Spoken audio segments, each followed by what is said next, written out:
of the ring. Boyd Pierce is ready to introduce this event to you. Let's pick him up. 2 out of 3 falls with a 1-hour time limit. In the red corner, 240 pound from Florida, Dick Slater. And across the ring, 220 pounds in the white corner from Los Angeles, California, Alberto Madril. Your referee, Danny McShane.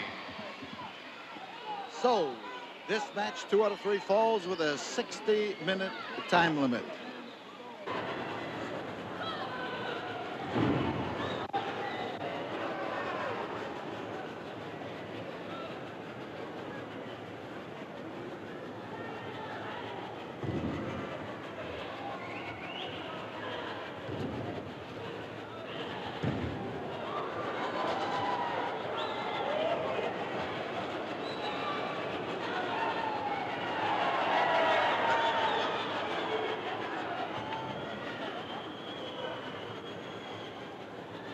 Dick Slater, Southern States champion, tough customer. He has been champion of the state of Georgia, champion of the state of Florida, and then the Southern States champion, and he claims that Texas is a southern state, and therefore he should ipso facto be recognized as champion of the state of Texas. Standing arm lock as Madril now maneuvers into a position to slam him down to the deck. And the hold is an arm bar. Now, Slater's a colorful character whom many people compare to Terry Funk. And since Terry Funk is rated as the toughest of the Funks, it's not a bad comparison. Wing lock as he maneuvers that arm around. He's back to the bar, which doesn't mean much to you, but it means much to Dick Slater. Ah, solid move. And oh, how Alberto Madril caught him that time and whipped him around. Dick Slater,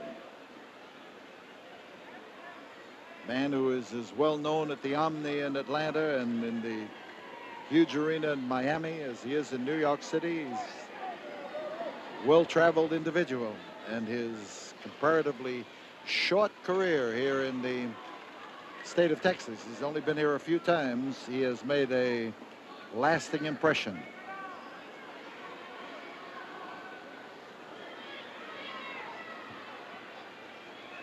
Dick Slater caught in the arm lock as Madril is backed up into the ropes, where Slater is hoping the referee's going to break it, and break it he is.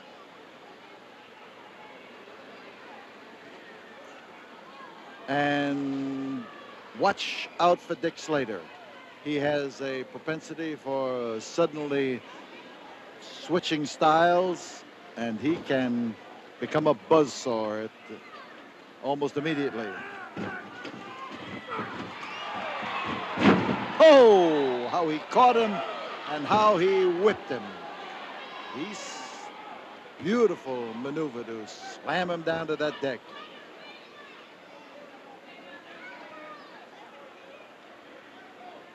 So Slater, his hand is starting to turn as white as that bandage that's on it from what turns out to be a lack of circulation as the hold is tightened up and plied. You're getting a look at his face underneath that other taped portion of his body. I'll tell you, he goes in that ring with knee pads, elbow pad, wrist bandage on one hand. And Madril caught him well. And look out, you could have a fall here. He's trying to wrap him up. Whoops! Alberto Madril took advantage of his long legs that time and was able to whip him over. And Madril's going for the wrap up. There's one, there's two, and Slater did it that time. Quick move, nice move by Alberto Madril. I'll tell you, they both avoided what could have been sure pinning holes. And Madril, as he hangs on to this one, must be aware that he came awfully close to being pinned And I'm sure that underneath, even though he's caught in a hole, Dick Slater has much the same feeling of gratitude for the good fortune he had in getting out of it.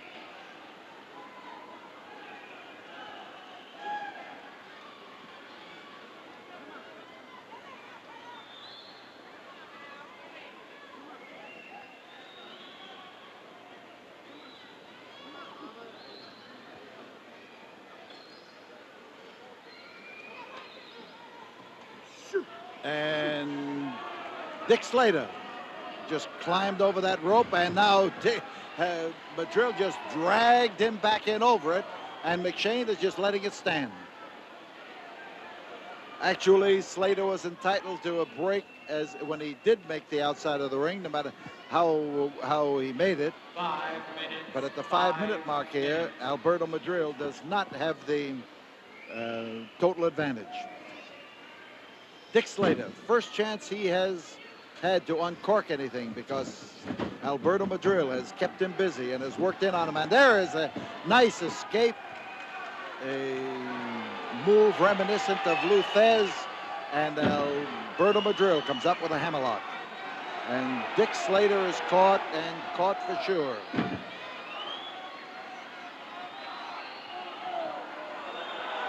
Madril getting the go-ahead from these fans. One more. They raise the hands all over the ringside here in the Coliseum, egging Alberto Madril. There you see him responding as those fingers go up in the air for one more. Of course, it could mean that Madril is number one. He's the number one challenger for the world's junior heavyweight title. He has lost some 10 pounds in the past 2 weeks in order to qualify for his match with Nelson Royal, the world's junior heavyweight champion.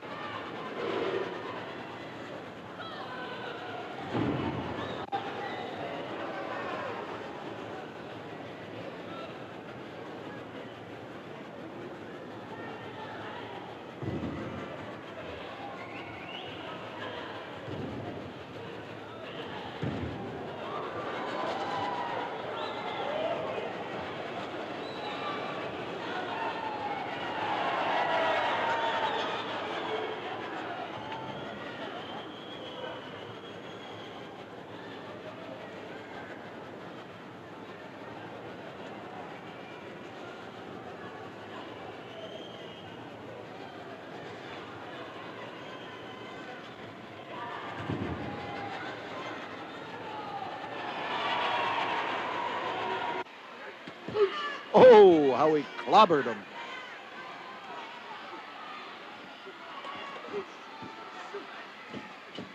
And now Slater, for the first time, is able to get something going. And by getting it going, he was able to come up here with a similar attack to the one that Madril was using by working after that arm. Oh, this is a tough customer. So Dick Slater, who is known for his dangerous and damaging moves, is uncorking those same moves on Madril. Madril averted the fall that time, but he is still in troubled area. Now Madril that time, I think, did a smart thing. I wouldn't accuse him of anything, but I think he deliberately went outside that ring because things were moving against him, and he felt that out there he'd have a chance to come in just a little bit fresher and a little bit better. It doesn't always work out that way. And in this instance, it is not working out to Madril's satisfaction.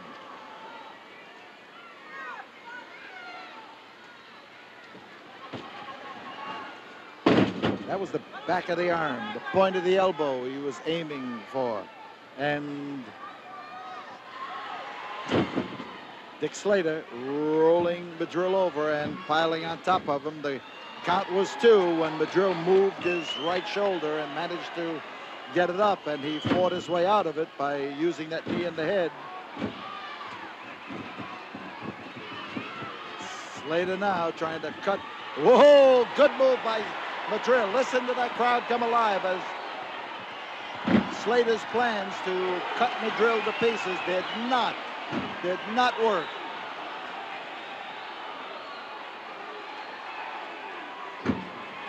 And Alberto Madril comes in to really pound away and give Dick Slater fits. Madril, they're being told off by Danny McShane. McShane telling him to let Slater out of the corner. Well, it never did quite work. He couldn't put the instructions into focus with Slater taking the top hand. So we've got Slater looking, oh man, that hooking of the leg and taking the arm at the same time, falling back with your opponent is a sure way to drive him into the canvas. And it drove Alberto Madril. 10 minutes have gone by as Slater comes down there to clobber him. Alberto Madril, but Madril can do his own clobbering. And he is doing his own clobbering. And he is picking his spots. And this could be it. There's Madril on top. There is one. There is two. We're still in the first fall of this match. And Madril just missed an opportunity that time. A few more wallops may take the balance of the fight out of Dick Slater.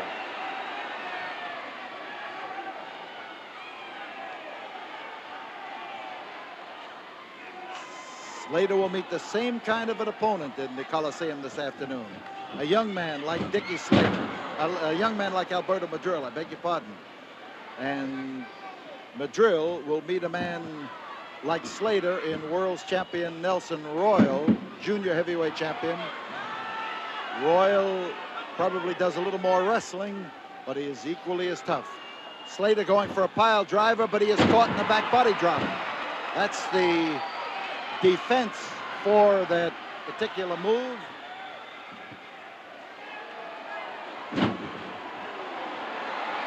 And Dickie Slater caught it right on the tailbone, but as Madril moves in, there it is. He caught him with that cradle hold and wrapped him up. And the winner Slater of the first ball, 11 minutes, minutes, 36 seconds, Dick Slater. He did something for which he is famous, coming up with the surprise wrestling move, the pinning hold, and just when it looks like things are toughest for him. We'll be back here in a moment after we have this word from the studio. Well, this crowd has been pounding out a rhythmic applause to Alberto Madril, and much to the irritation of Dick Slater. Now, Slater is one fall ahead, and Slater is in a good position. But the crowd here was just getting under his skin. And he's arguing with referee Danny McShane that McShane should tell these people to stop beating their hands together and encouraging Alberto Madril.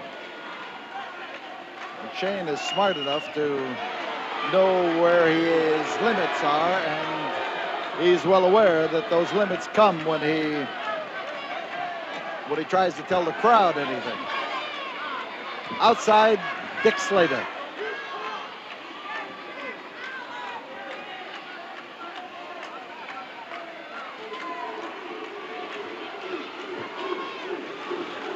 That's the way Madril gets this crowd going.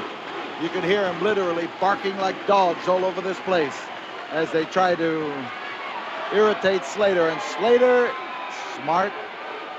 He may be young, but he is a veteran in skill, and his maneuvering in that ring and trying to shut off these fans and to not go after Madril while he's being antagonized illustrates that he's not going to be bugged into anything.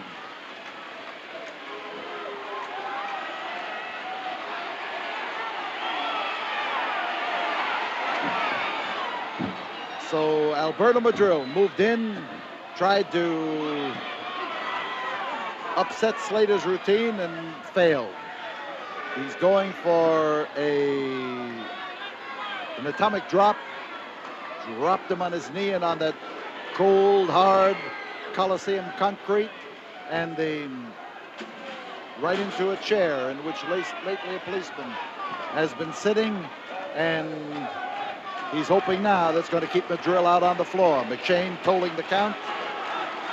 Fans giving it all toward Alberto Madril, trying to encourage Madril, and Madril has been thoroughly encouraged. You see him as he comes up, he has some of that encouragement in his hand. The encouragement has 4 legs, but Madril now has decided that he has lost the element of surprise or attack, and the crowd here is now getting after Slater, and they are really vocal and noisy.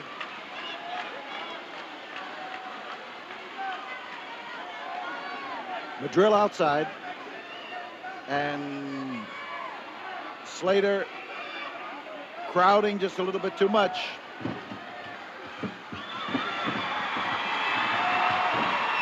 Nice move by Alberto Madril.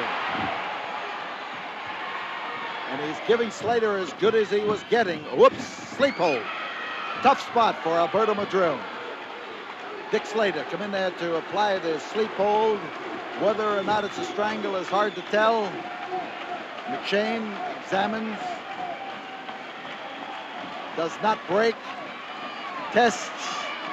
The test is to see whether Madril is asleep. Holding that hold too long after it has taken effect will damage the brain by a lack of oxygen. And evidently Madril has not lost consciousness, and McShane has been able to discover this and to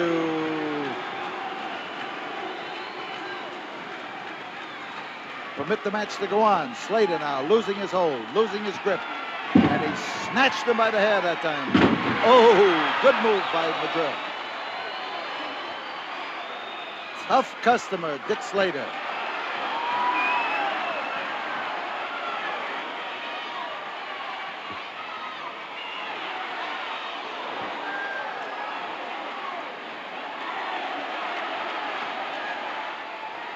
And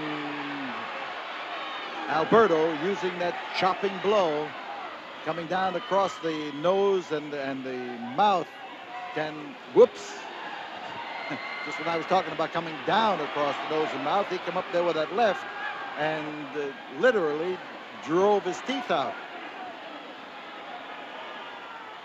So Slater hung up for the moment, but he faces a worse fate as Madril stays close to him.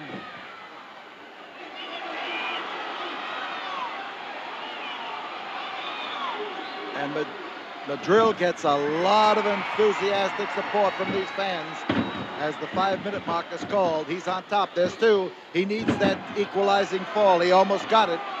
McShane said no, it was just a 2 count.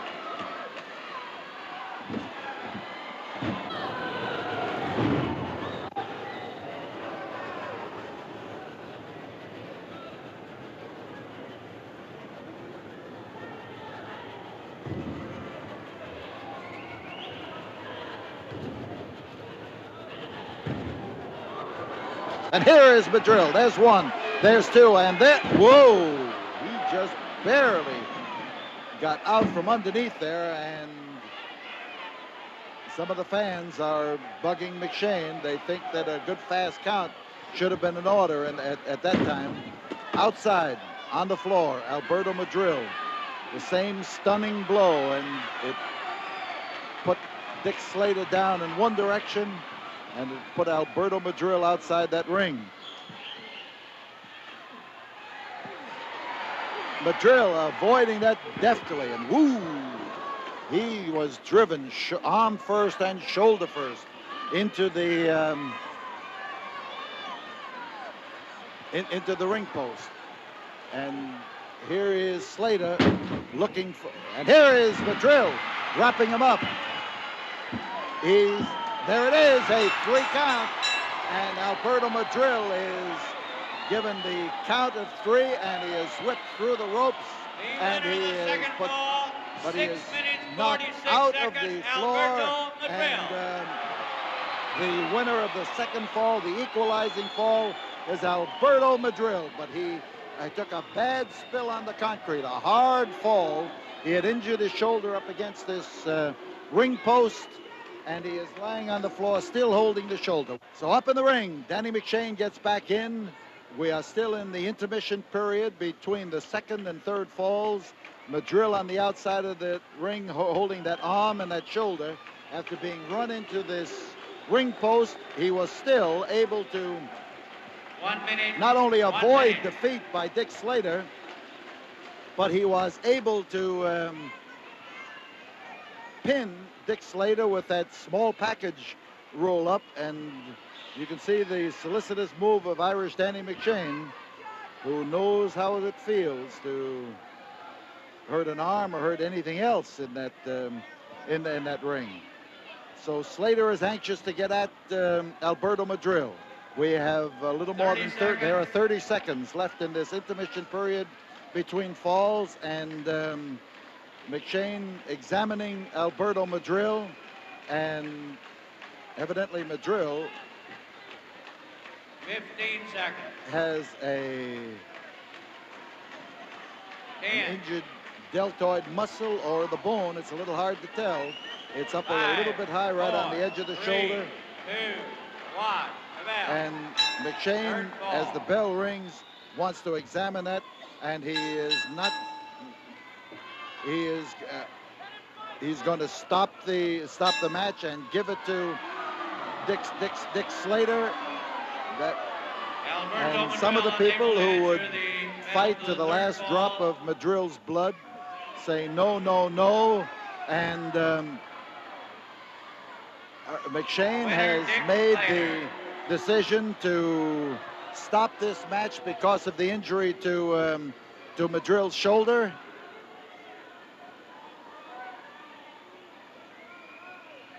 And that is it as far as the third fall and the match. You notice that Madril is not objecting too strenuously. He is here. He knows that he's hurt.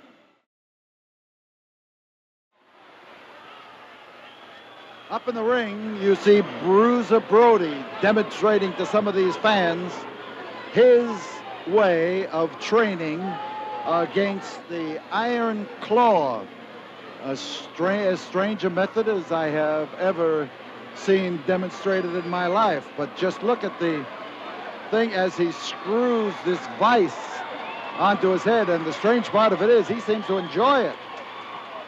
He looks to me like he will be enjoying it.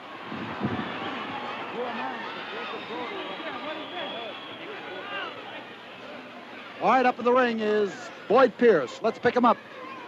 This is our event semifinal, ladies and gentlemen. 2 out of 3 falls with a 45-minute time limit at 265 pounds from Austin, Texas, the American Dream, Dusty Rhodes. And his opponent with a vise in his hand, the American heavyweight champion, who will defend that belt next Friday night against the former champion and Iron Claw master Fitz von Erich at 325 pounds from New Mexico, Bruiser Brody. Your referee, Bronco Lubitsch. All right, you've got all the details. Dusty Rhodes, Big Dust from Texas. And he, of course, is the boy who will tell you that he pulled himself up by his bootstraps, and that he has made himself what he is today through sheer hard work and determination not to be kept down. So it's Big Bruiser Brody, tough a customer as ever, stepped into the ring, and a big, big man. So the match now, the first fall starting, and doing the crowding is Brody, who has showed a definite respect for the style of Dusty Rhodes, and Dusty makes the most of it. This crowd really gets with him. But come to think of it, I said this crowd. Reports from all over the nation indicate that Dusty Rhodes gets with it with fans everywhere he goes, and style that he uses has really made him the darling of every group of wrestling fans, no matter who they were rooting for. So Brody, look at the solidness of this guy. His legs right down into those big boots of his. 325 pounds of toughness, and he lays it in there, and this is a non-title match. Bruiser Brody is the American heavyweight champion as this match takes place, but his title is not at stake, nor is his belt at stake. And the dust, the big dust, as he moves around that ring, has a lot on his side, and that's counting each and every fan here in the Coliseum. And this is Bruiser Brody at his toughest. The way this man hauls up with those kicks, tremendous. And whoa! The wind-up and the pitch, and he exploded with that elbow against the head of Bruiser Brody. And if Brody's been squeezing that vice into his head, it sure didn't do any good to strengthen it for the kind of blow that he just took on top of the head. So Brody, halfway up the aisle, gets a 20 count, just as much of a count as he would get if he was laying out on the floor here. But it's just hard to say what the big fellow's thinking about. He caught a blistering right hand right down on the right elbow, rather, right on the top of the head. His second has been shouting the count to him. Now he's listening to Bronco Lubitsch as he tolls the fateful 20. Bruiser Brody.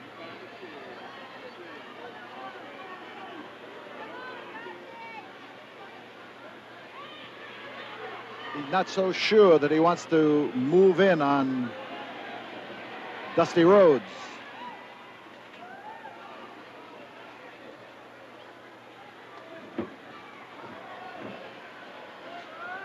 The twist is on the arm.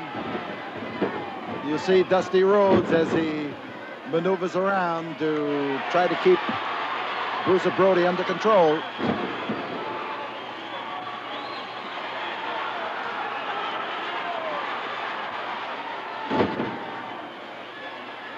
He sharpens that elbow and he lets it fly, and we've got trouble for Bruiser Brody now as the twisting arm lock is put on, and Dusty looks for an opportunity to make it stick. But you talk about using an elbow, when you get that 325-pounder driving that one down there, you are really stocking up some TNT right at the point of that elbow.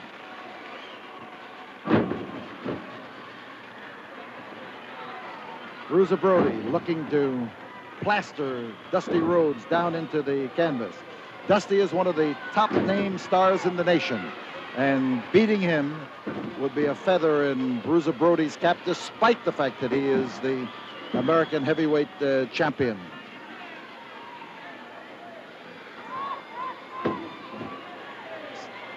So the Bruiser lashes out with that right of his, and Dusty was on the receiving end. Crashed in there, crashed hard.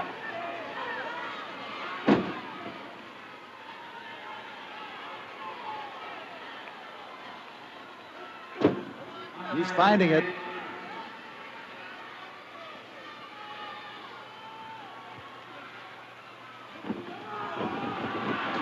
Hard lashing into the turnbuckle at the 5-minute mark as Dusty Rhodes now tries to hook up the Bruiser, but he'll never quite hook up 300 pounds, I want to tell you. Oh, as he draws that leg back, these fans give a sadistic roar of approval, but Dusty hesitated, as well he might. before delivering the blow, and that much of a weight handed Bruiser Brody the opportunity to get out of it.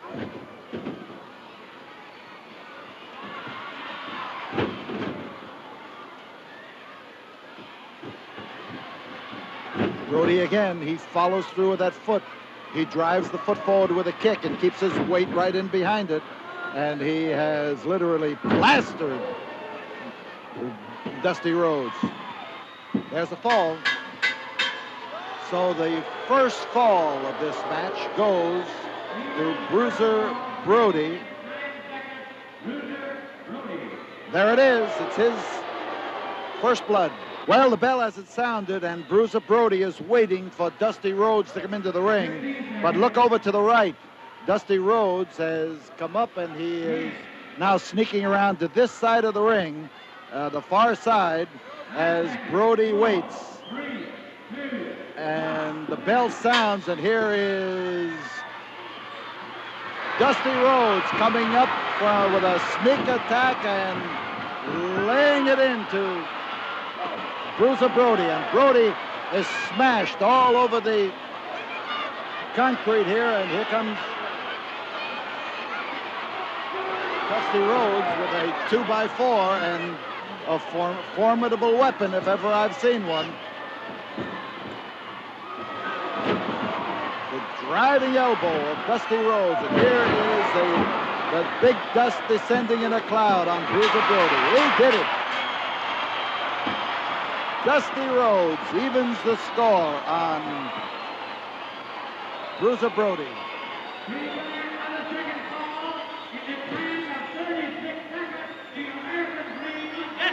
This is one time that the American dream was full of unparalleled success. We're going to stay right here and watch during this brief intermission period as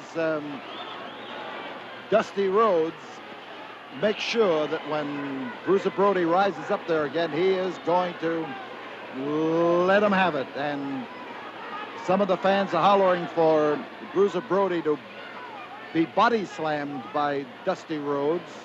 And Dusty is smart enough not to meet Bruiser at his own specialty, which is making himself just a little bit too heavy to be crash landed on the canvas.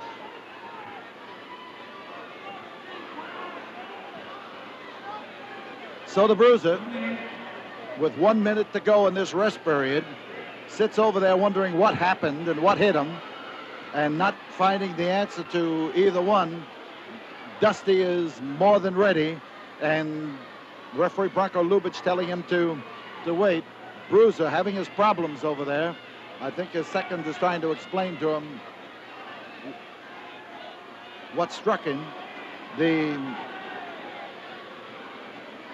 time is running down, 30 seconds to go, and Bruiser is telling referee Bronco Lubitsch to make him step back to give him more time, and he's trying to shake some of the cobwebs out of his head.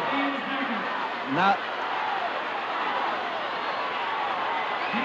the fans are really rooting for the man with that charismatic style, and as the bell sounds, he's ready.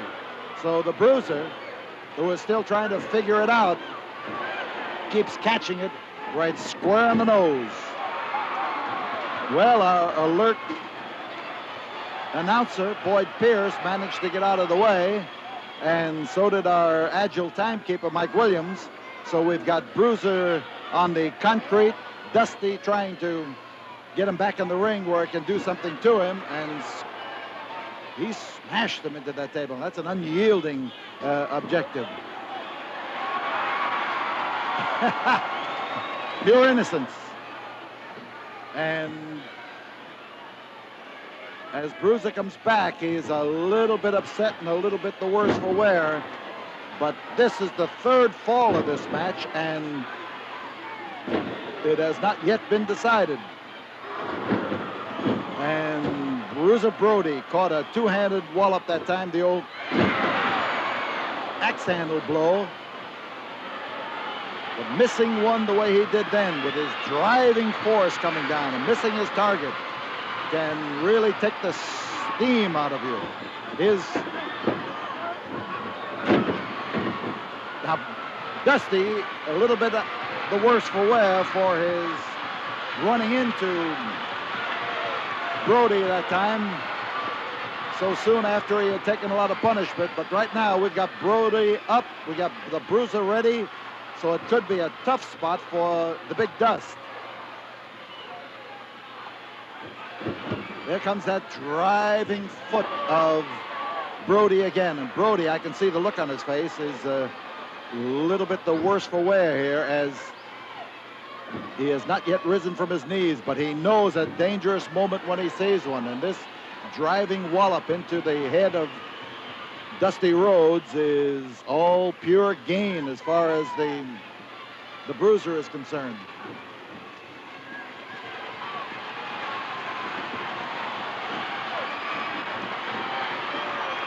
The dust is up, and he is giving Bruiser a taste of his own medicine. Drop kick and a beauty. And look at the style on the Big Dust from Texas. Fans giving the thumbs down for Bruiser Brody. Well, we're in the Coliseum. They're acting like Romans, and they are giving Dusty the okay to do anything he wants if he can.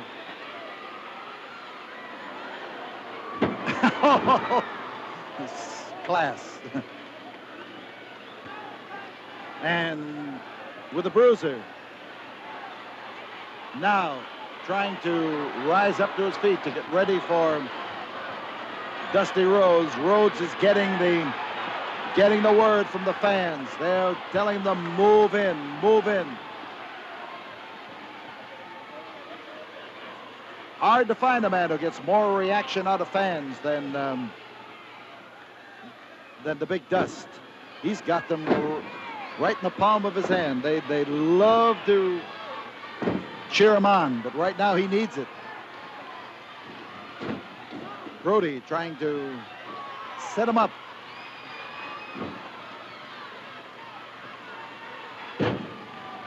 Tell you, with the weight that this man has and the power that he has, when he swings that arm of his, he swings it hard. Caught him with that driving foot of his. Hard, solid wallop.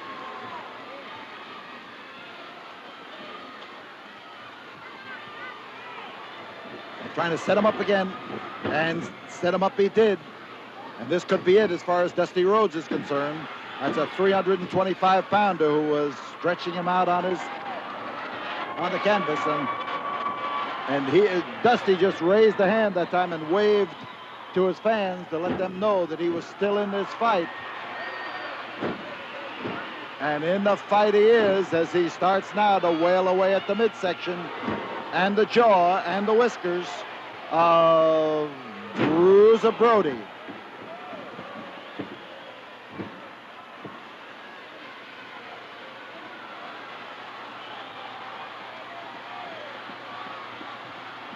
Notice that hand of Dusty Rhodes.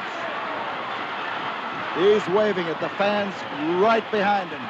And now the Dust getting his dander up. The 5-minute mark is reached in this third and deciding fall, and Bruiser Brody threw him over the top rope, and we're going to have a fall called against the American champion. He has been disqualified in this battle here, and the fall is going to go to Dusty Rhodes. You see Brody hanging him up in the ropes. Rhodes has, Rhodes is cementing his disqualification. I guess he figures he can only lose once, but he has lost this verdict for throwing Dusty Rhodes over the top rope.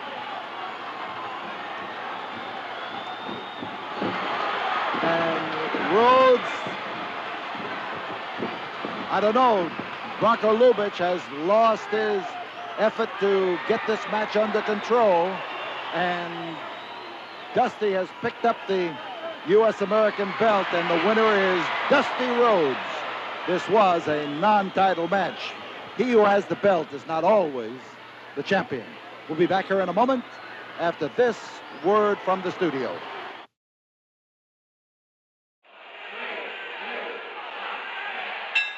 the bell sounds right after that countdown, and this crowd joined enthusiastically in the countdown, Ivan Koloff has been to his feet, but he is having trouble with his shoulder, and Bruiser Brody is after it. That right arm of Ivan Koloff has not been functioning during the intermission period.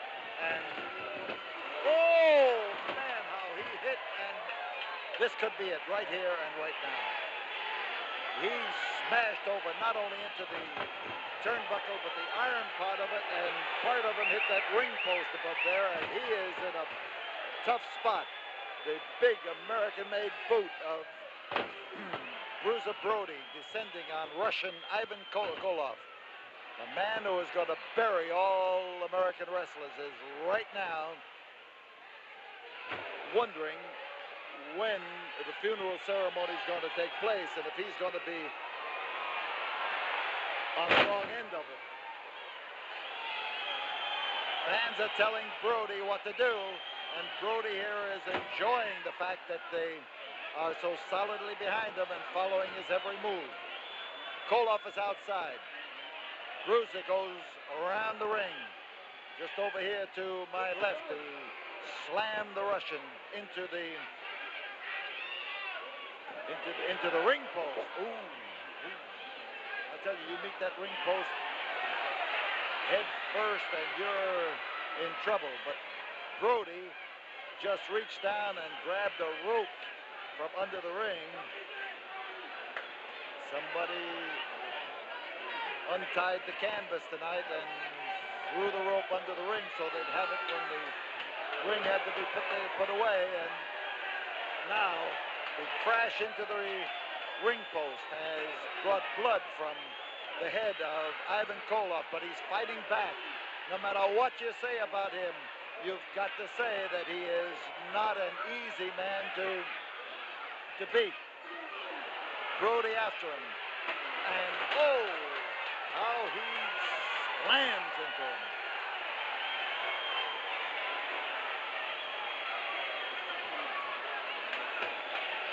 Brody now getting in there to finish the job on Ivan Koloff. He's got the Russian bleeding. He's got the Russian hurting in the shoulder, hurting in the leg, and he just got the Russian kicking him right square in the face. And here comes Koloff. He found his target. This could be tough on Brody. Bruiser underneath. There it is. Bruiser Brody has just had the Russian land on him.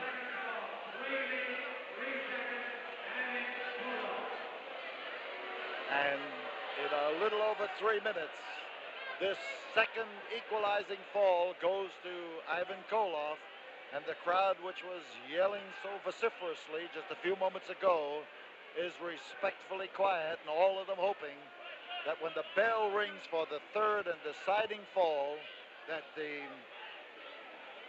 their idol, Bruiser Brody, will be back in shape and ready to go. Well, Brody is still down, and Koloff is trying to get by referee Bronco Lubitsch.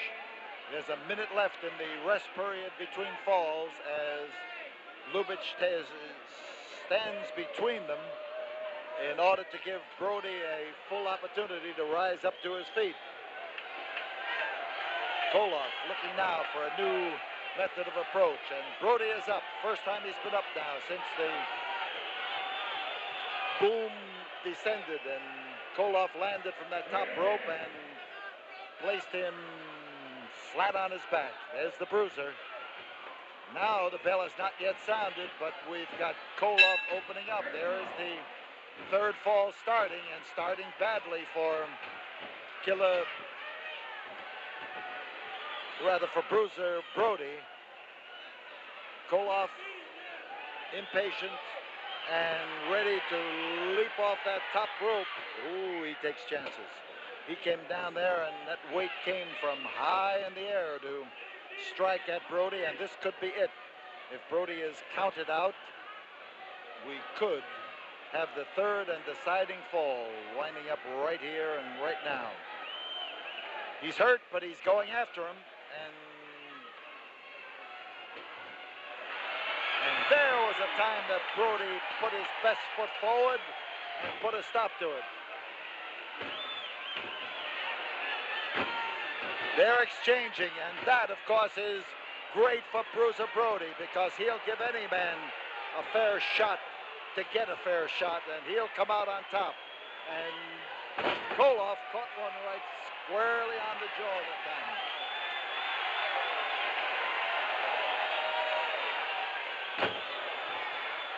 Koloff's in trouble. He's in more trouble than he has been in the Houston ring at any time. This is the fall that makes the difference. They each have one. We are now looking for the deciding fall with Russia, and we can't say Mr. USA. We will surely say Mr. USA personified in Frank Brody, the Bruiser. So Koloff got out from underneath. The fall was close, but Brody himself, as he came in, used that as more of a means of wearing him down. He's got the foot. He's got the advantage. He's got Ivan Koloff where he can do something about it. He spun him around like a top.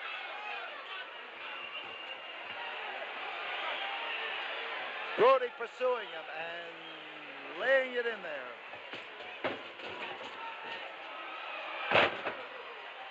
Like the proverbial ton of brick, I'll tell you, he landed with a crash, and a shuddering crash.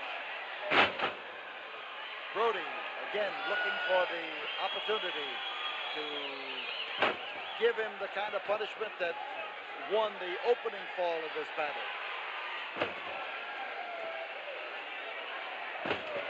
Brody, and you can't fault what he's doing now. He's trying to make sure of it. He's going for a rope head snap, a rope snap in there, and he jerked down with his 300 pounds to fall away and snap him up against it. So Koloff's in trouble.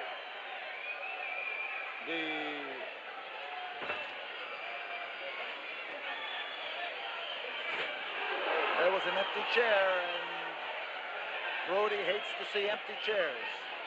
He's measuring Koloff for everything, and there he measured him to wear the steps. So Brody now punishing Koloff with the same weapons that Koloff has used so often.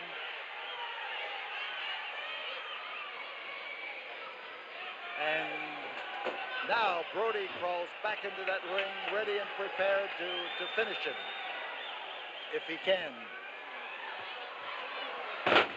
Power of Brody.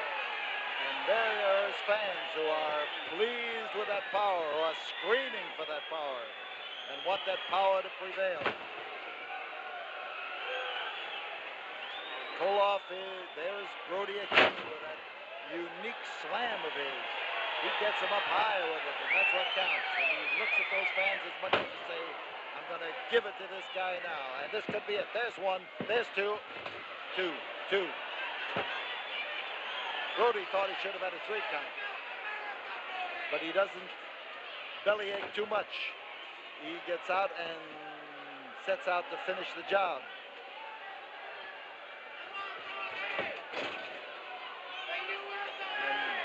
Brody knows that the process of beating Koloff is going to be a wearing down process.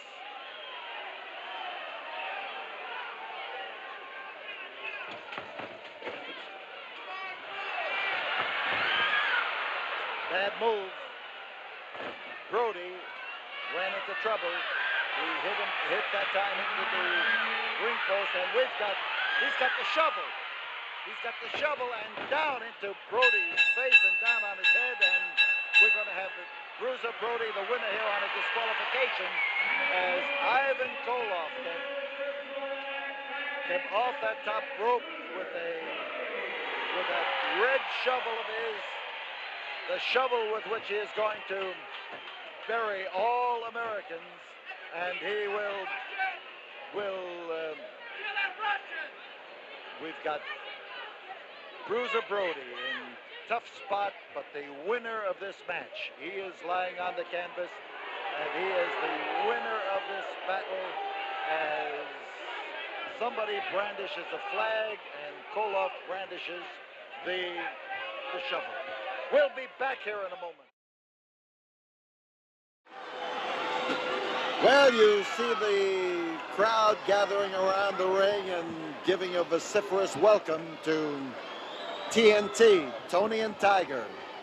All the fans, look at that waving sea of pictures and programs and autograph books. But Conway Jr. and Tony Atlas most certainly here are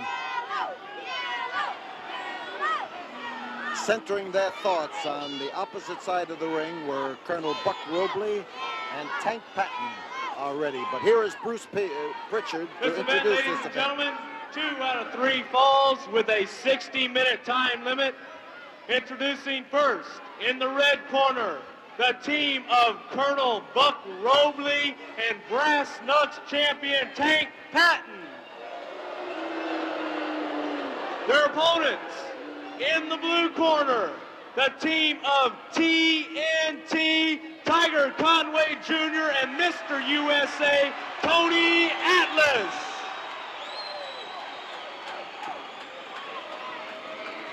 So this should be quite a tag team battle. There is certainly no love lost between Tiger Conway Jr. and Buck Robley and Tank Patton. But Tony is into this event at the request of his friend Tiger. He flew in from California where he's been training for the Mr. America and Mr. Universe contests. And Tony has told the Tiger that he's with him all the way and he's going to stick with him all the way. The referees, Eric Mannheimer and Nick Kozak.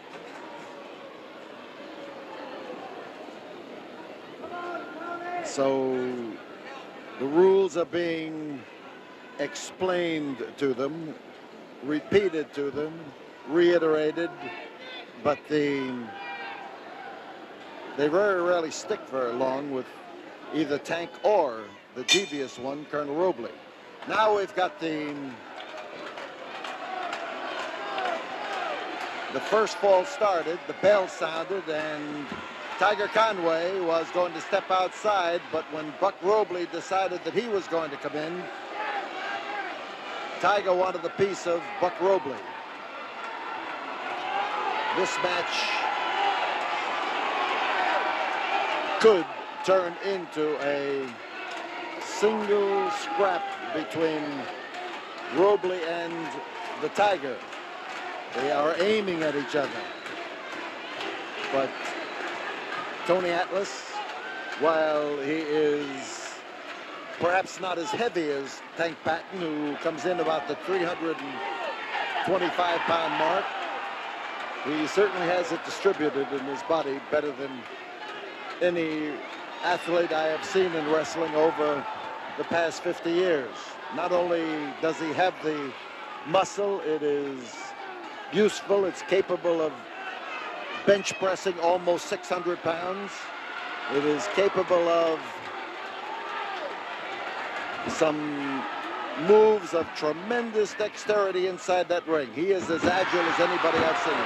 And right now, the war between Tiger Conway Jr. and Colonel Buck Robley breaks loose, and give and take and give and take and rock 'em and sock 'em, and down goes Buck Robley. Tony is letting Tiger get the revenge that he wanted at both of these fellows, and he is handing out a tremendous amount of punishment. Robley made the leg dive for self-protection, but he is caught now. Well, he was clobbered. Oh. That arm, you can't compare it to a 2x4 because most certainly the arm of Tony Atlas is 22 inches around at the bicep. And Robley catching it where he can afford to get it the least, right in the head. Crotch, lift, and then the atomic drop for Tiger Conway as he blasts loose at Buck Robley.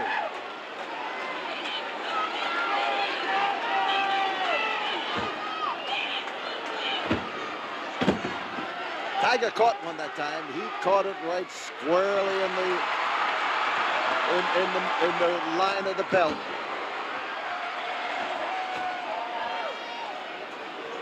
And as Tony comes in, a headlock is a logical hold for him because with Tiger using that headbutt, it surely shapes up the head of the Colonel so that he is going to suffer from continued punishment. Tony with that big bear-like hug of his, and Tank Patton almost made his entry into the ring that time. He thought he saw Tony's back unprotected and he was going to spring for it. The big squeeze as Tony uses it. And crotch, lift, slam, kick, and that's what I mean about that muscle man being agile. And in comes Tank Patton. Whoa! Atlas, beautiful coordination and timing. And listen to the uproar, the absolute uproar here in the Sam Houston Coliseum in Houston, Texas. Fans roaring their approval of Tony Atlas.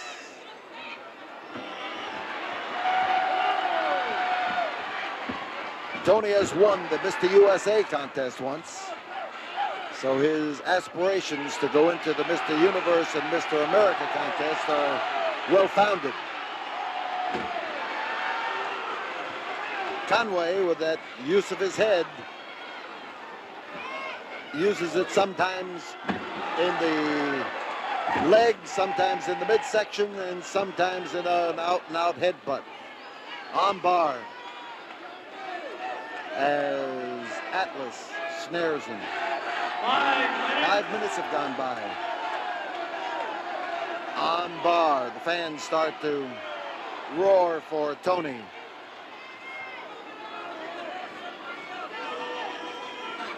And Patton's in trouble.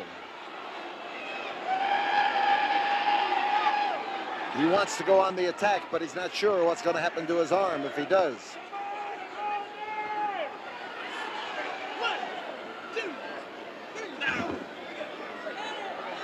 Patton now pounding into Tony Atlas and looking for help from Colonel Buck Robley. Robley supplies the battering ram and holds it in there so that Tony was kneed right squarely in the solar plexus as they come in that time. You see Colonel Buck Robley trying to cut Atlas in half, and Atlas catching more punishment than he has had to this point, but he just threw him away. He just heisted that 270 pounds up in the air and threw it away. Bear hug as Colonel Buck Robley applies what he thinks is his best hold. Now listen, TNT, TNT, Tony and Tiger. And Atlas, the big squeeze around his midsection. again used his head, and he's trying to get that back working again, but he should have moved over a little more quickly to his partner. It was time for a change, and Tony was caught before he could take a step in the right direction.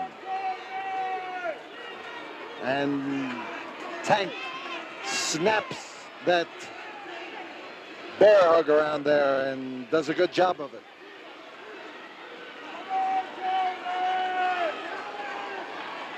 So they're putting the big squeeze on the midsection of Tony Atlas. Look at that arm. Tank got his head out of the way. He got it underneath the arm. He's putting the pressure in there solidly.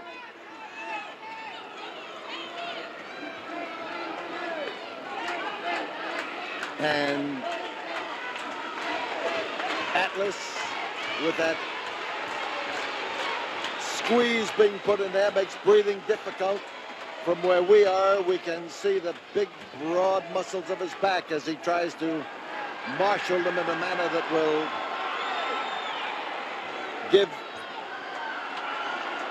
give them all at once. But now he is moving his torso even more so and managed to get out of trouble. So Tony Atlas tried to maneuver that time, but he didn't quite make it. There is a touch by the Tank and his partner. It brings Buck Robley in, and they go for the crotch, the lift, the slam.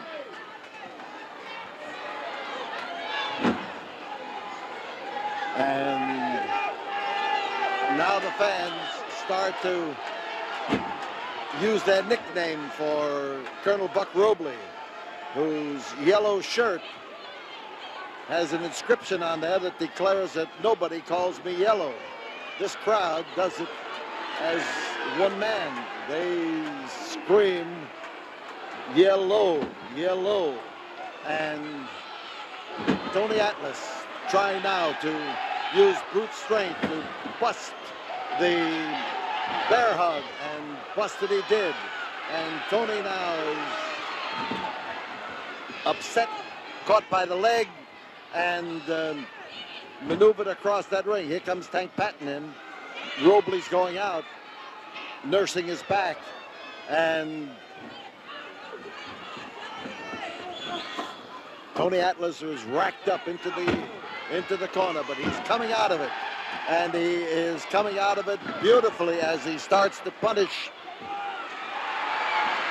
Tank Patton, and in comes Tiger Conway Jr., who blasts away at the midsection of Patton. 10 minutes have gone by, and then as Robley comes in, he is decked in solid fashion. And the Tiger, who came into this match with a full head of steam, is uncorking that full head of steam for all he's worth. And Tony Atlas is letting the Tiger carry on because he's doing a great job in there, and he doesn't want to go in and steal his glory. But now he is taking care of Tank Patton. So Buck Robley goes out. Patton stays in. Tiger sets him up. Let's see who's setting who up. Well, that left arm swung out there and come under the chin and knocked the Tiger's head back. And we now have... First fall, 10 minutes, 54 seconds. Tank Patton and Buck Robley. So we have a fall for the team of the Colonel and the Tank.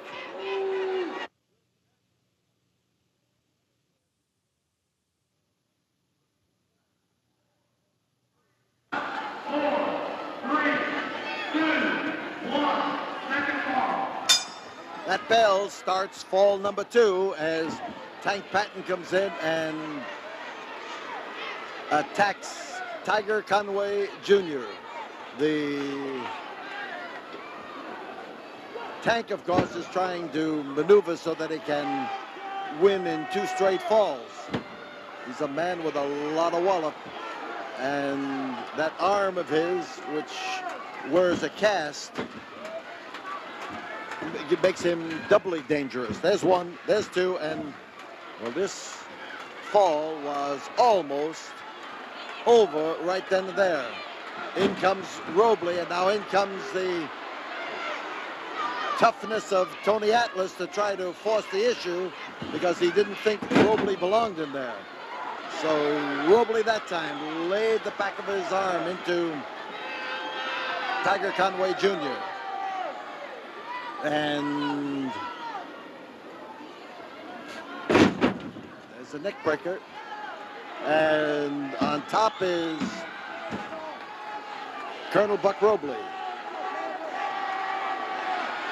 Now the crowd starts the concerted chant. Just listen to that roar there as they scream yellow, yellow, yellow. As Conway is racked up into the corner going for a pile driver, but he hasn't got it yet. Whoa, nice work by Conway. And Conway is close to Tony, but he has not yet touched him. There is the touch. In comes Tony, and they go to work on Buck Robley. Walloping and driving, and in comes Tank Patton. And somebody's got to go out. We've got two men from one side in there, but Tony's doing a good job of handling both of them at the moment. Hard landing, and as Tony goes in, takes a back body drop, front headlock, and then a back body drop. We could have a fall. And Robley oozed his way out from underneath. And Tony goes in for a bear hug, and that's the hold he wanted to get because it's the hold with which Robley punished him before. And he puts those 22-inch biceps around there. He adds the huge forearms, and he's got plenty of weapon with which to squeeze. He just lays it in there with a good, solid, tight squeeze, and Tank Patton was starting to climb up on the turnbuckle. There's the bear hug, and I want to tell you, if ever a man was worth competing against the bear in the application of that hold, it would have to be a guy like Atlas. One of the strongest men I have ever seen in sports, and I'm talking about all other sports except weightlifting. Usually, Tony Atlas came down and landed on the drawn-up knees of Buck Robley, who was trying his best that time to protect himself, and in comes Tiger Conway Jr. And Conway is looking for a chance to get even.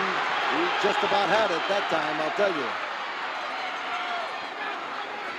Patton comes in, and Patton meets trouble. Patton meets a drop kick for sure, and he is hanging on. Tank trying to set him up. Nice move by Tiger. Boom. He dove in there with a driving cue ball of his, and we have the equalizing fall.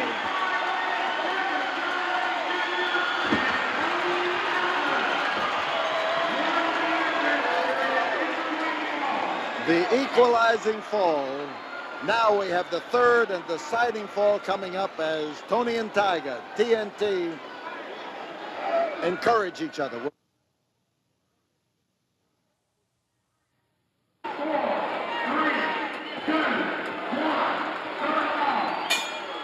So the countdown brought it down to the bell. Tank Patton is in the ring, and his father has come down to the ringside here to add a word to it. And here we have Tiger Conway Sr. coming up behind us here to encourage Junior in the... There is a veteran of the wrestling game, Tiger Conway Sr. And there, that roar of applause now, and that great, great enthusiasm that the fans show for Tiger Conway. And he is slamming the arm of Tank Patton into the tank, giving him a taste of his own medicine. And there's the touch. It means that Colonel Buck Robley's going to come in, and Tiger looks happy. Matter of fact, both Tigers look happy as the...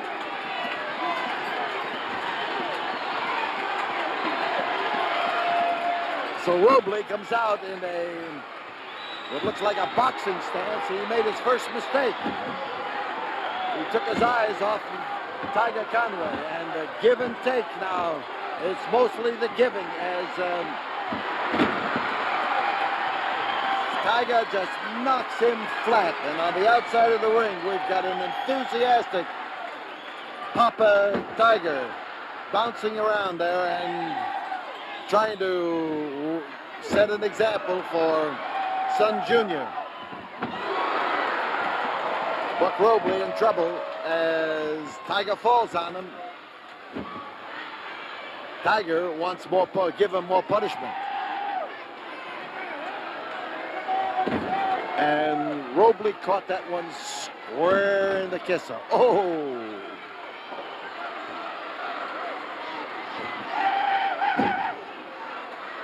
I tell you, there are a lot of educated and solid blows being thrown in there as Robley now puts a stop to it by getting the sleep hold.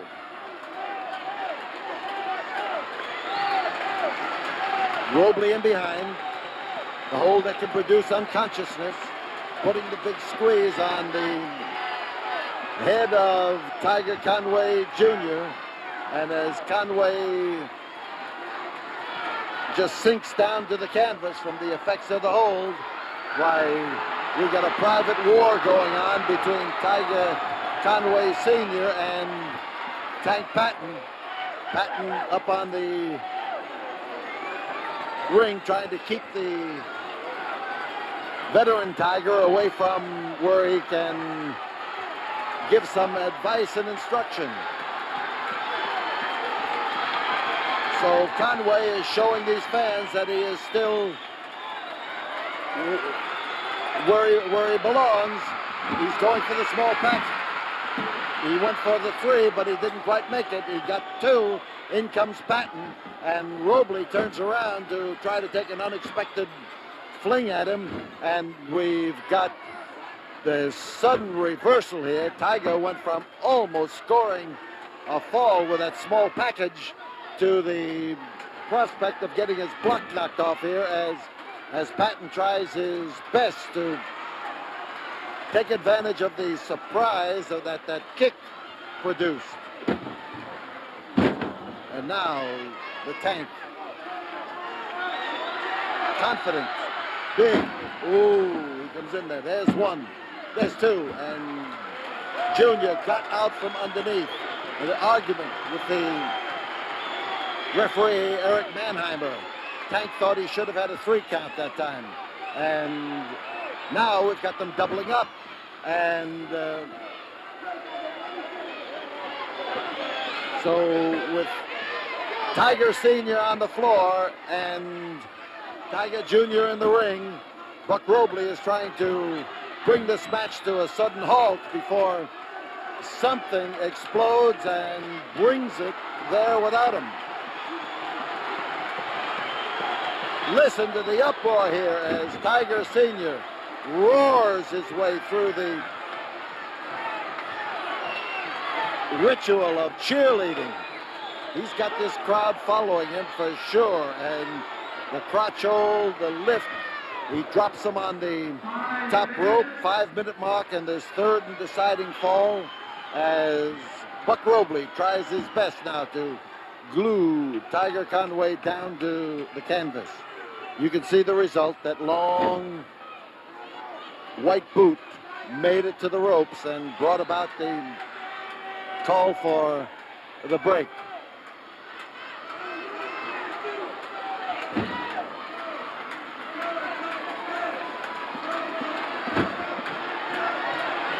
Robley, rather Patton, trying to set him up again, and a kick right square in the face. Here comes Tony Atlas, and Tony uncorks, unwinds, wallops. Listen to the crowd going woof with every blow, and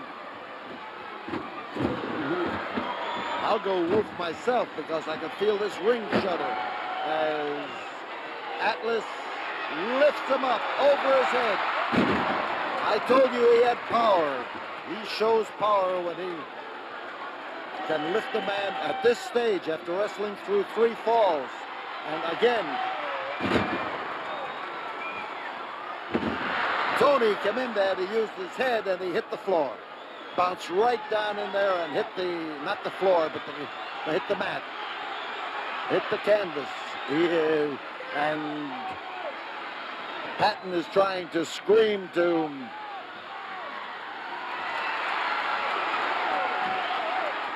he's trying to scream to the Colonel to get over there and get his hand touched, but Tiger Conway right now is going to take the second devious one and blast his brains into a different shape.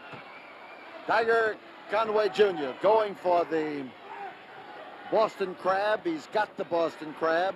He is trying to lay it in there, but Buck Robley is pushing, and there goes referee Eric Mannheimer. The Colonel drove Tiger Conway forward and crashed into the referee, and now Nick Kozak is around looking for his helpmate.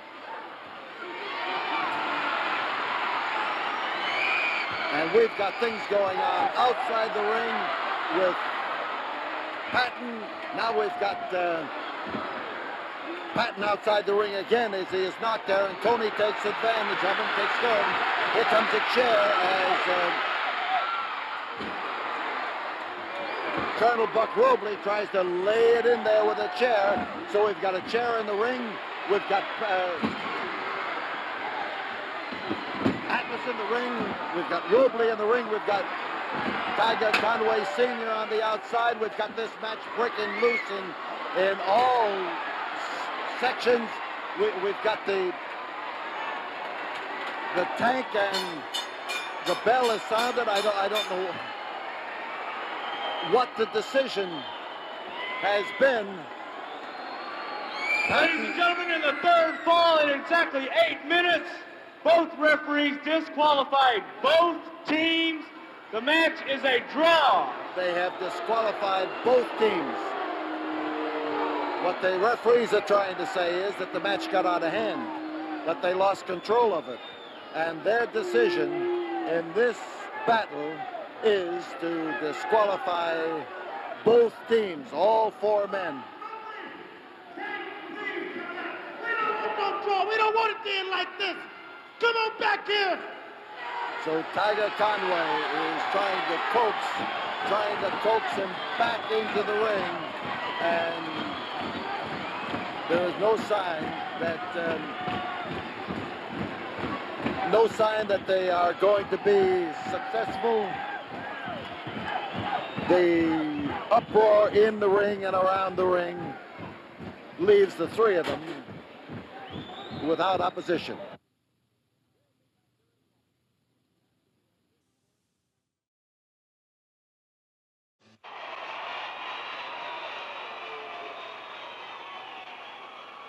Here's Bob Stevenson. This event is scheduled 2 out of 3 falls with no time limit. Introducing your contestants in the black corner from Seattle, Washington, at 260 pounds, the current holder of the United States heavyweight title, Johnny Valentine. In the white corner, from Hartford, Connecticut, at 218 pounds, the originator of the Brack Snuff Trophy, Wild Bull Curry. Your referee, Dick Rain. So this tremendous crowd here at the Sam Houston Coliseum gives Bull Curry a roaring welcome back. They have come back here to see Bull Curry in a get-even match with that man right there, Johnny Valentine, the man who put his son Freddie in the hospital, the man who pulled one of the nastiest tricks that have ever been pulled in any ring. We're off now for best 2 out of 3 falls or less, with Bull Curry now primed and ready, and Valentine knowing what he's in against, facing a man who can deliver. You see Valentine crowding as he moves in on Curry, and Curry trying to get free, and Curry is a distance wrestler. He's like the man who likes to keep his opponent backed up, and that time he backed him. He knocked him slithering across that ring. A beautiful wallop, and it brings a roar of protest from Johnny Valentine.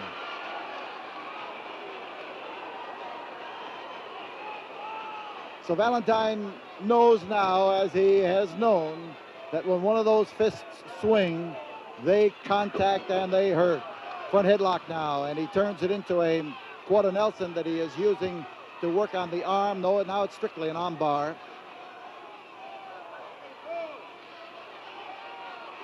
But Curry has that hand free, and when he has that hand free, he's dangerous. Listen to this crowd. If Valentine has a friend in the house, you can't hear him, believe me. But this huge crowd, the largest crowd to see a wrestling match here in 15 years, has come here to root Bull Curry home. He caught it right smack alongside the head and alongside the ear. You see him as he holds that ear rather gingerly. I know exactly how he feels. Curry now goes into that typical stance of his.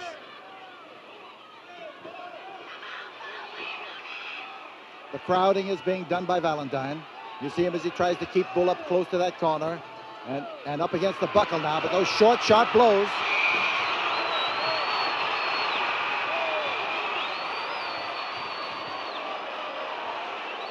Curry on the prowl as he moves around. Listen to the roar of approval these fans give him. And Valentine now has been clobbered on both sides of the head. Curry shows no favoritism when it comes to letting those knuckles speak for him.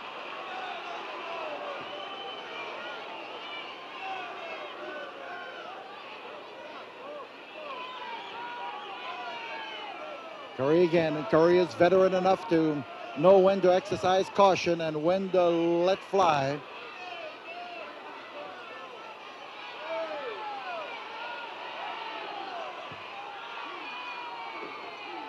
Now this is Valentine's effort now to meet Curry at his own game, but this front headlock could do it. You see him as he heists up. Valentine has the advantage of size and height to raise up on that head.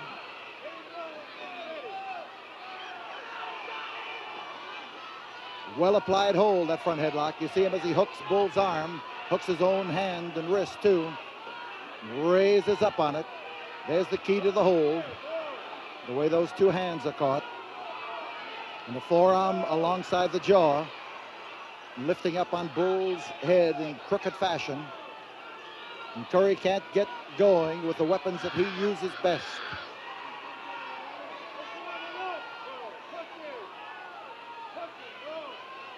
There comes a nutcracker as Valentine now takes Curry's head and starts to twist it to the side. The head, the one arm high up there, but he decides to change, and you see the quick manner in which Valentine changed his grip that time. It's a reverse chin lock. Is it a strangle? That's up to the referee. He says move it. No, he says break it. And between breaking and moving, Bull has caught it, but the hold is broken. He's back in again for much the same thing. Now this time it's not a strangle. Reverse chin lock.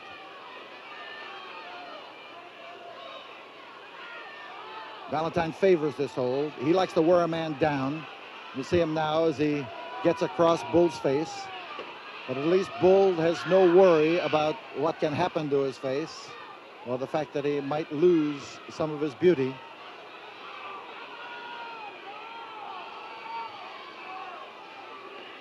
Curry has turned the hold. He has tried to twist around in toward Valentine to get closer to that arm, as Valentine is smart. Valentine is trying to wrestle the Bull and, rather than meet him in a fist flying contest.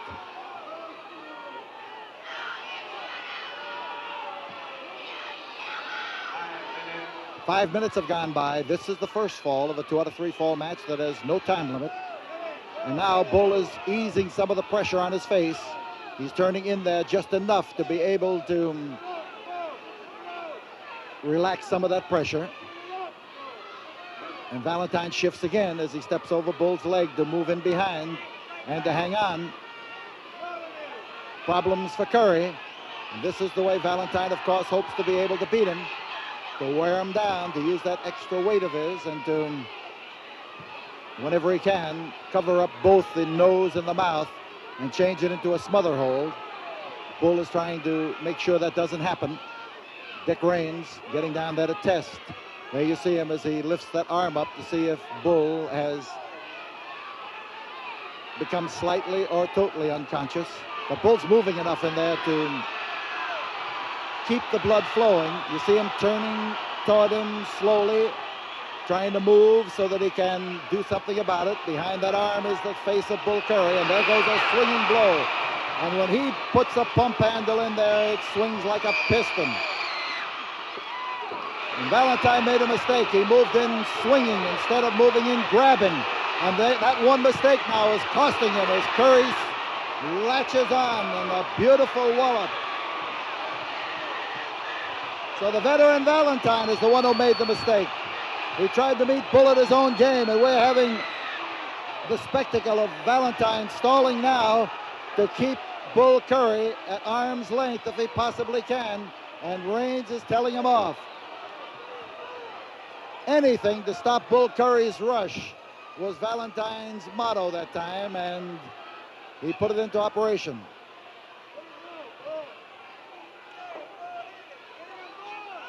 That's the Bull. And there is only one Bull Curry.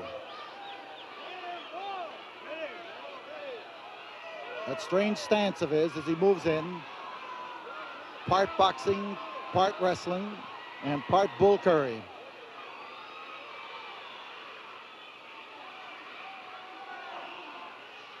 Now that's Bull against the ropes, and this is Valentine's advantage as he comes clobbering down. Oh, what a wallop. Bull is stunned. Valentine laid it in there with forearm, fist, and elbow. Covered a lot of territory, and he put a lot of weight behind it. And now the timekeeper's table, and this is where Wahoo McDaniels was badly damaged. As Curry catches. Laying him in there with a vengeance. There's Bull halfway up the aisle now as his second follows him, and the fans pat him on the back, shout words of encouragement, turn him around, head him back toward the ring. Ring announcer Bob Stevenson and timekeeper Bill Bailey have been scattered on all sides.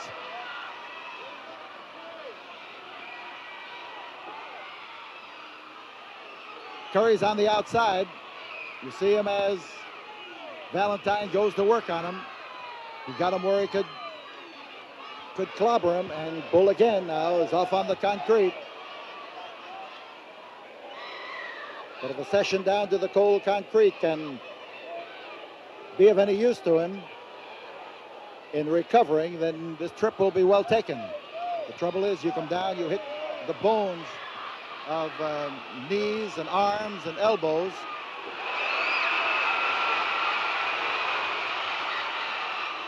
And Curry wants to fight his way in from in there, and there goes a driving elbow, and he didn't make it this time. That's a cinch.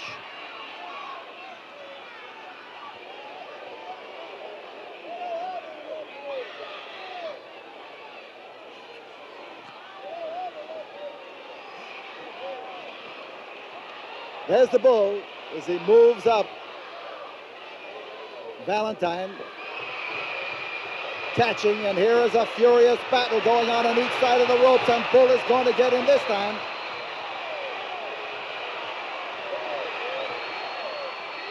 Rolling front headlock, and Valentine desperately went into a wrestling move that time. Desperately. And the first fall goes to Johnny Valentine. 9 minutes, 45 seconds, a 2-minute rest period in the ring. 9:45 is the time.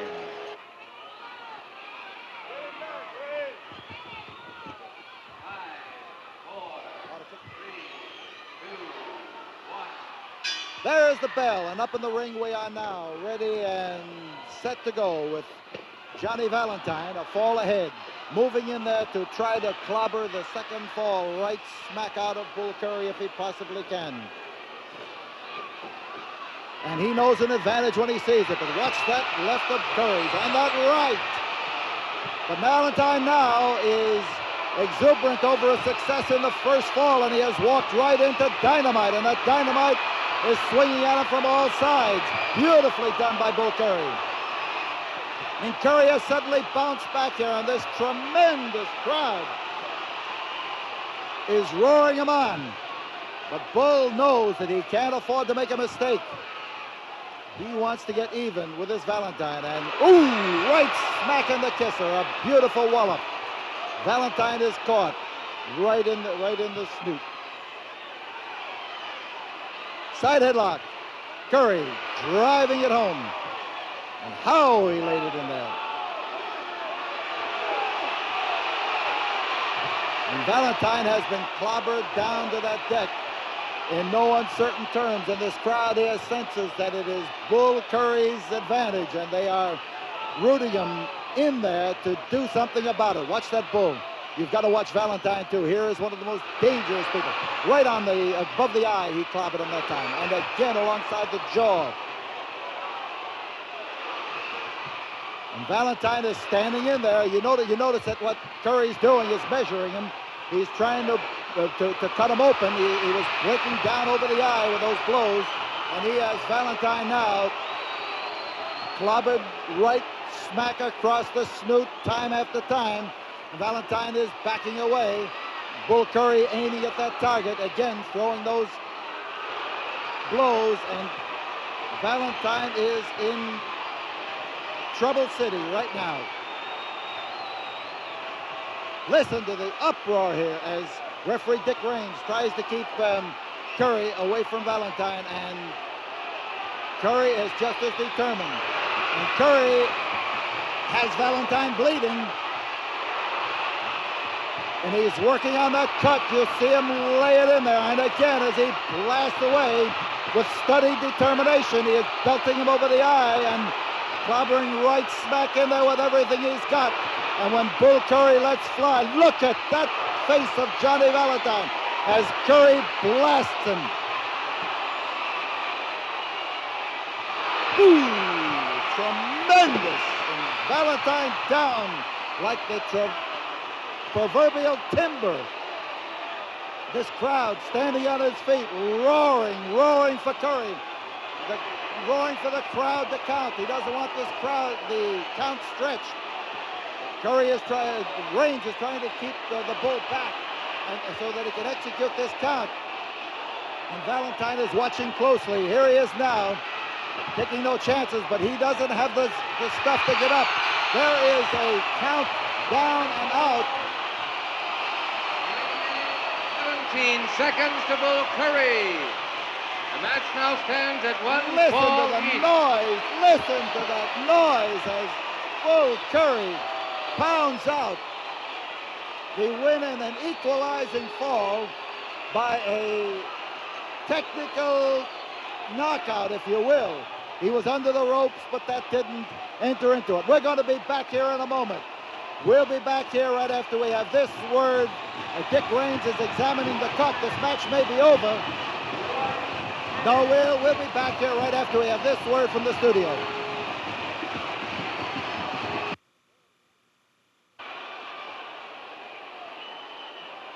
This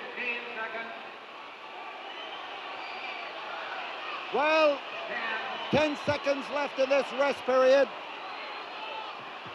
The Bull Curry's ready to go, whether Valentine's ready to go is doubtful. 2, 1, and there is the bell as Curry moves in and blasts away. And here he is continuing that same furious pace. Keeping on Valentine, and this crowd is going crazy with the blood splattering all over. Here is all over me as Valentine catches those blows, and Dick Raines is trying to interfere, but he is not having any luck. There goes Curry now, determined to follow Valentine right smack out of the... Get back! Get back!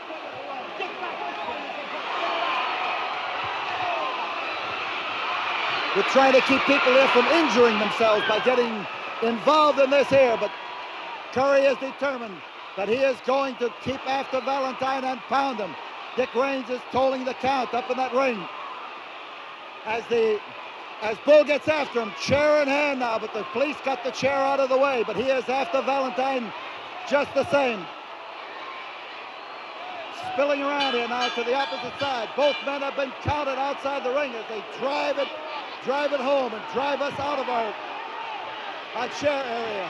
Valentine bleeding tremendously, blasted loose, and Curry. Both men have been counted out of the ring on a 20 count. Danny McShane is trying to separate them. And now it's Dick Raines trying to separate them, and Bull Curry letting fly impartially with those driving blows of his on McShane and Dick Raines with the seconds moving in, and we've got everything busting loose here as Raines catches it, and there goes Valentine being grabbed by the police and snatched up the aisle, and Curry himself roaring in all directions as he moves first out into the crowd, then back into the ring. And listen to this tremendous roar of applause given to Bull Curry. The match has ended with both men being counted outside the ring. It was a draw, but draw or no, these people saw Johnny Valentine get the most tremendous battering of his life. And this is what look at this boy Bull. Look at these fans around this ring.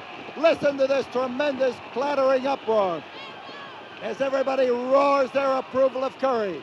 Curry shouting to bring him back and I'll murder the bum, racing from one side to another. And Bull Curry here now, he looks to me like he doesn't quite understand what has happened, but it has happened. And we tell you this, that as Bull Curry gets that approval from the fans, we'll be back here again. Wait, we'll stay right here. Put him in there without a referee. Bull Curry thinks the referee has interfered with him.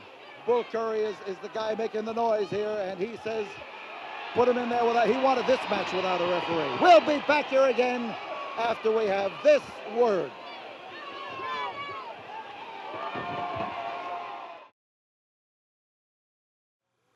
In the ring, we have ringside announcer Boyd Pierce introduce this next championship match to you. Introducing this event for the American heavyweight title and belt, 2 out of 3 falls, 1 hour time limit. Introducing first from New Mexico at 300 pounds, the challenger, Bruiser Brody. And across the ring from Singapore, 270 pounds, American heavyweight title holder, the Spoiler, your referee, Bronco Lubitsch. So there you have it, the introduction for this U.S. American heavyweight title and championship match. It's the American belt being handed to timekeeper Mike Williams. Bronco Lubitsch will be your referee for this all-important title match. My name is Peter Burkholz. I'll be giving you the blow-by-blow description. It's a big must-win situation for both men, but it's for especially Bruiser Brody, who is ranked as #1 contender for world heavyweight title, and he knows the Spoiler would like nothing better than to knock him off that top ranking. Bruiser's also after that American heavyweight belt, a belt that he has held in the past and held with a great deal of pride. It's also a belt that becomes an additional bargaining chip to him. in his future negotiations for another world title match. The two big men.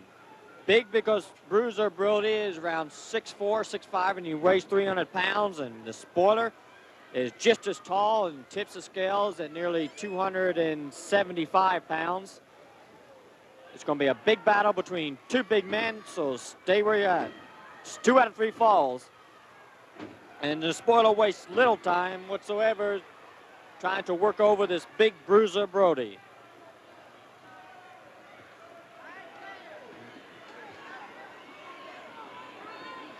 Watch that spoiler. He's a man who knows how to climb those ropes, and he uses it in his great arsenal of attacking. But Bruiser Brody is a man who likes to mix it up, and when he's got his power and toughness, it's tough to beat. Those wallops of Bruisers. He finds that turnbuckle a helpful ally. Remember, this is for the U.S. American Heavyweight title and belt. You're not going to see very many wrestling holds between these two big men. They take a great deal of pride in their rough and tough styles.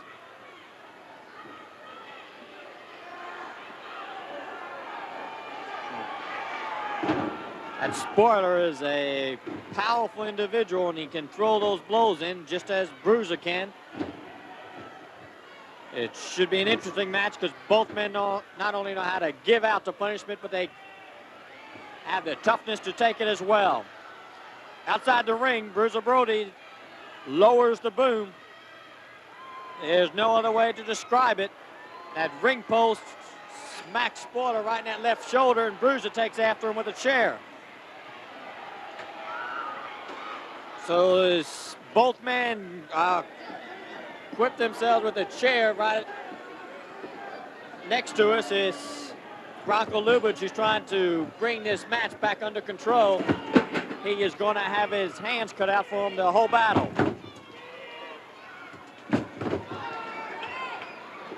Now as the battle over the chair commences, you see Bruiser, Bronco, and Spoiler, each one's got their grip. Look at that strong upper body of Bruiser. As he tries to bring that chair down on top of Spoiler. And now he lets a crash above Spoiler. And it's right above us as Bruiser Brody's putting those big boots right to the Spoiler, who is still dazed from that chair.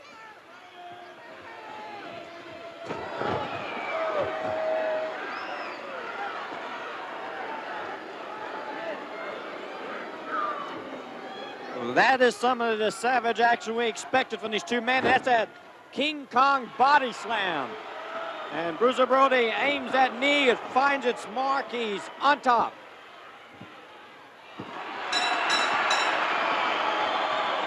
And Bruiser Brody, the winner of the first fall.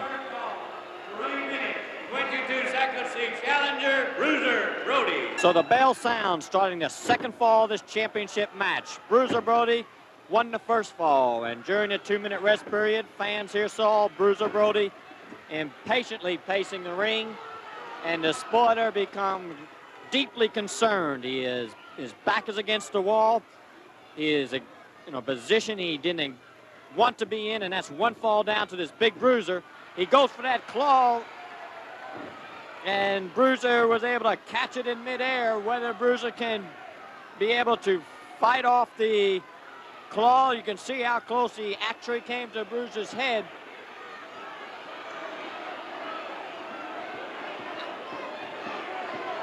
As Spoilers, well, that kick would be a good way of getting out of that predicament.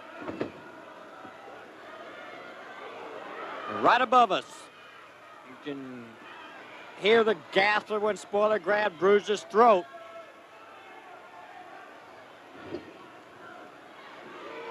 And Spoiler wastes little time this second fall trying to turn this match dead even with a quick second fall win over Bruiser. Spoiler uses that rope again, and he knows exactly how to use it.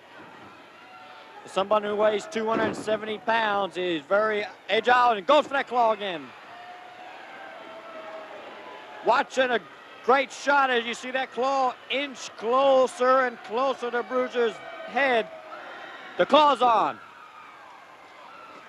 The spoiler has got his famous claw applied to Bruiser Brody. And it's a powerful squeeze, but it's going to have to be a powerful squeeze to keep a man as big as Bruiser Brody down. Spoiler came down right across that head.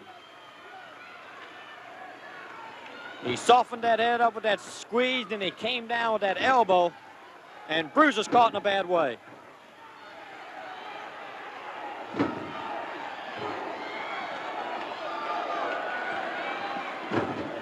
Bruiser desperately trying to fight back, and he was able to block that claw. That's the last thing he wants right now, is to have that claw slapped on him again.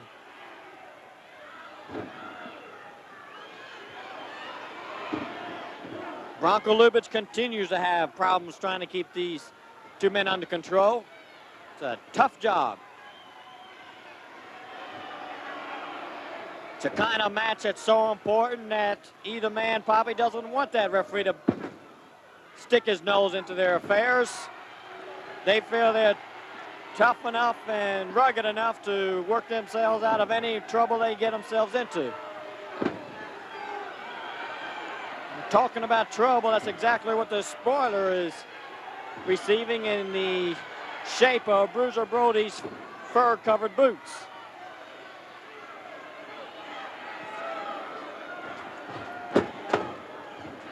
Bruiser going for this. Well, he's going for the clincher. It could have meant the American title, but now Spoiler has got the break he needs.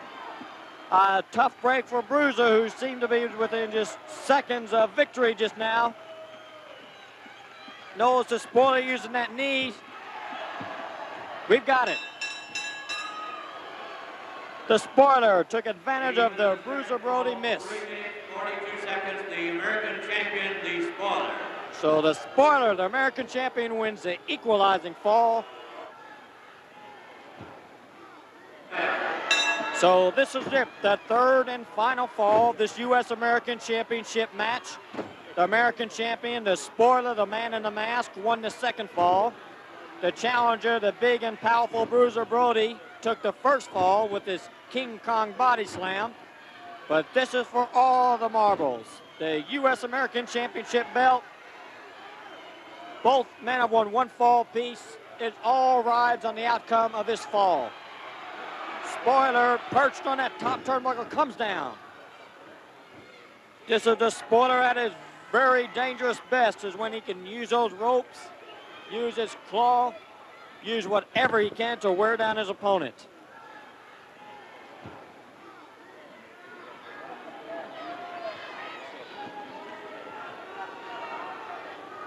So Spoiler want to capitalize on the dazed Bruiser Brody, goes right outside the ring to join him.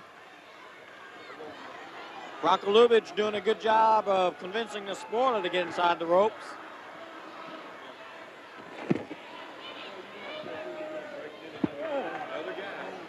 Now keep in mind, Bruiser Brody is allowed a 20 count while he's outside the ring, provided the referee is able to give him clear access inside the ring, which is something Lubich hasn't been able to do. So we've got the mic and the mic cord wrapped around Spoiler's neck.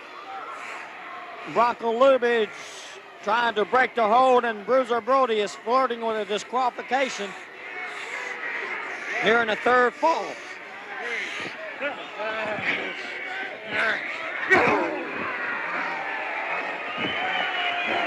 So Bruiser, who was denied access in the ring by the Spoiler, decides to take matters in his own hands. And he's dazed.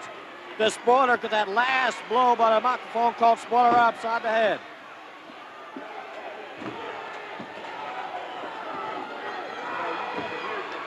And Bruiser now, as he starts to aim those wallops and those kicks of his. And Spoiler nearly took Branko Lubich's head right off his shoulders. Bruiser is going after the mask.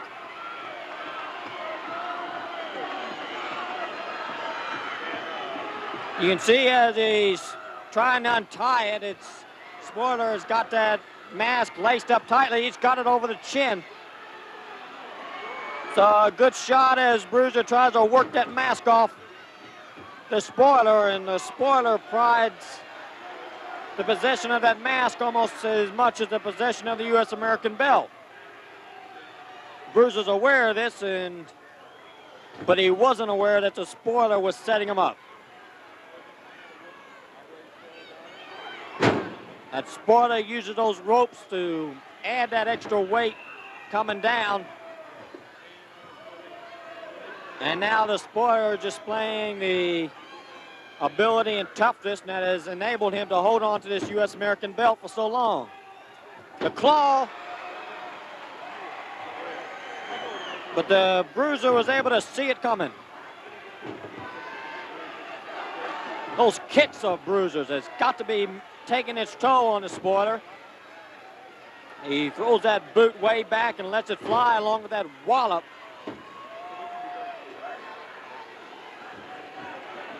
And Bruiser Brody bearing down on the Spoiler, ignoring Bronco Lubitsch's count. It's been that kind of match, all three falls.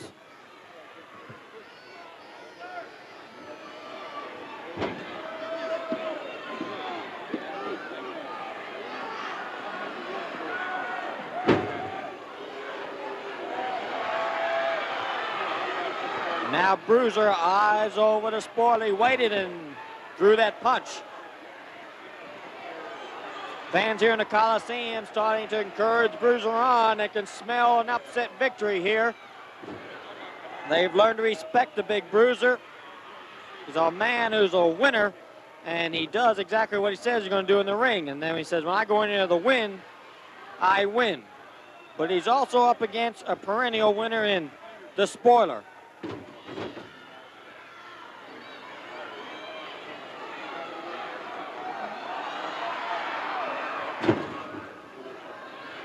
Notice how these men reach back with everything they've got when they throw these wallops.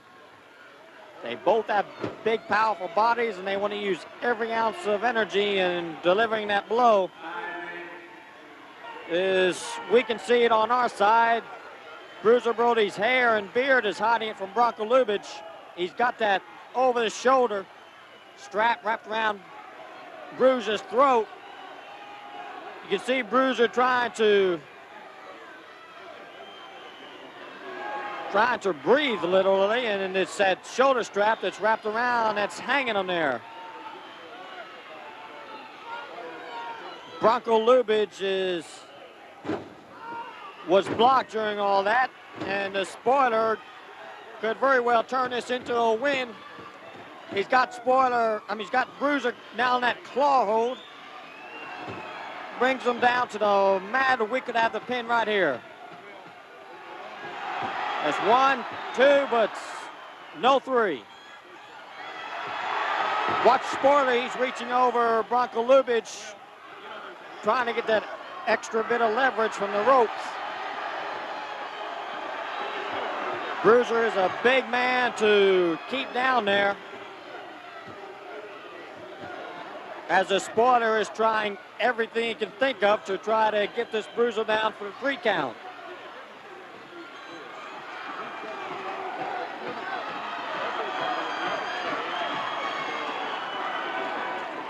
Spoiler has got a powerful claw, and it's taken its effect on Bruiser, who now gives signs of a revitalization of that extremely powerful body of his. Notice how Spoiler again climbs up, trying to keep that claw hold, that leverage. But that slam will turn things around here. Bruiser comes out with that knee. Caught him right on the chin. We've got it. We've got a new U.S. American champion. 7 minutes, 5 seconds to the 3rd ball. The new American heavyweight champion, Bruiser Brody. The crowd here at the Coliseum goes wild. Bruiser Brody has upset the Spoiler for the U.S. American heavyweight title. Bruiser Brody, the new U.S. American champion, in a hard-fought match. The spoiler gave it everything he had, but Bruiser Brody, there's a shot of the winner, the new U.S. American heavyweight champion, and still ranked as a top contender in the country. We'll be back with more wrestling action after these few good words from the studio. This has been Wrestling Spectacular. Your host and ringside announcer was Paul Bosch. Join us again next week for more great wrestling action. Wrestling Spectacular was a sports feature presentation. This program was pre-recorded.